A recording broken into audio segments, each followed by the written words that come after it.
I get it, you're scrolling through a sea of CNC routers that all promise precision and professional-grade results, but when you finally unbox the thing, the reality feels a lot less impressive. I've been there, watching a machine that looks sleek on a product page turn into a noisy, finicky beast that eats up bench space without delivering the kind of repeatable accuracy you need for a hobby shop or a small workshop. That's why I'm taking a deep dive into the Carvera Air Desktop CNC with its 4th axis module and PCB kit, so you can decide if it's the right fit before you spend a weekend wrestling with cables and calibration. Link is in the description if you want to check the product details on Amazon. Right off the bat, the biggest thing that trips people up with desktop CNCs is the setup curve. The Carvera Air comes in a compact, fully enclosed box that looks ready to sit on a desk, but the moment you pull it out you have to deal with a few hidden steps: installing the 4th axis module, routing the power and USB cables, and aligning the built-in probe. The good news is that the company includes a quick tool change system and a fairly intuitive plug-and-play control board, which means you don't need a dedicated electrician or a master's degree in robotics to get it running. Still, expect to spend at least an hour or two on the initial assembly, especially if you want the auto probing to work reliably. What really sets this machine apart is the addition of the 4th axis. For anyone who's ever wanted to carve a cylindrical object, think a wooden bottle opener, a metal gear, or a custom PCB holder, this extra rotational degree of freedom opens up projects that a standard 3-axis router would struggle with. In my own testing, I was able to mill a small aluminum tube and then flip it on the fly to cut a decorative pattern around its circumference without having to remount the piece. That kind of flexibility is usually reserved for pricier industrial units, so if you're a maker who likes to experiment with both flat and round parts, the 4th axis module is a genuine value add. On the flip side, the trade-off for that flexibility is a slightly larger footprint than a pure 3-axis desktop. The enclosure itself measures just under a foot on each side, which fits nicely on a typical workbench, but you'll need to clear a little extra room for the rotating head and the cable management that comes with the extra axis.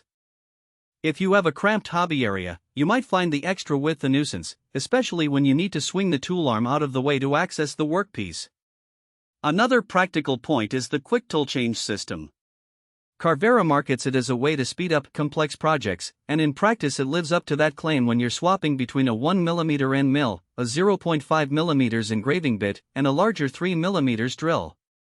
The tool holder clicks into place and locks with a simple lever, cutting down changeover time from a couple of minutes to under 30 seconds. For a maker who moves between wood, acrylic, and light aluminum in a single session, that's a noticeable workflow boost. However, the system is optimized for standard collet sizes, so if you're using specialty bits with unconventional shank diameters you'll still need an adapter, which adds a tiny bit of hassle.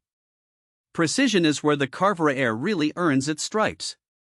The built-in auto-probing and leveling routine uses a touch probe that contacts the work surface, then the firmware automatically compensates for any tilt or unevenness. In a real-world test, I placed a thin piece of plywood on the bed, ran the probe, and the machine reported a flatness within 0.02 mm across the whole area. When I cut a test pattern of a QR code onto the plywood, the resulting image was clean enough that a smartphone could read it without any rescanning. That level of accuracy is more than enough for most hobbyist projects, from laser-etched signage to small-scale PCB milling. Speaking of PCBs, the included kit does provide a set of copper-clad boards and a basic workflow that integrates with the Makera CAM software.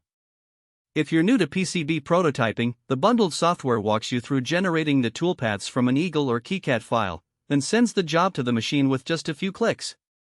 The learning curve is gentle compared to more industrial CAM packages, but the software does have its limits. Complex multi-layer boards or very fine trace widths will push the machine to its resolution ceiling.